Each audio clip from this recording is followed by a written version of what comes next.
These are the top 5 scariest bird sounds ever. The last one will haunt you. The white bellbird. This bird is so loud it physically hurts to hear. It holds the title for the loudest bird call ever recorded.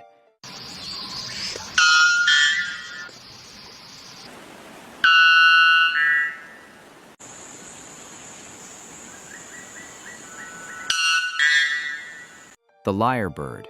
This is a bird that doesn't just make scary sounds, it steals them. The lyrebird is a master mimic, capable of perfectly copying chainsaws, camera shutters, car alarms, and yes, other animals screaming in distress.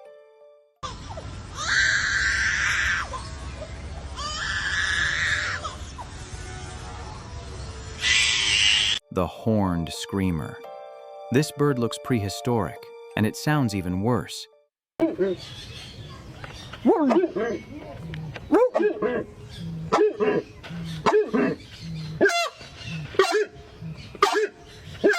The cassowary.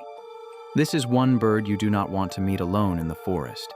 The cassowary is aggressive and armed with dagger-like claws, but its voice is what truly chills people.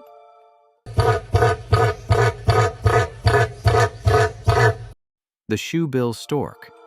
This bird doesn't scream, it gunfires. The shoebill stork is famous for its towering size, lifeless stare, and one of the most unsettling sounds in nature. Instead of vocalizing, it claps its massive bill together rapidly, producing a loud, hollow machine gun-like rattle.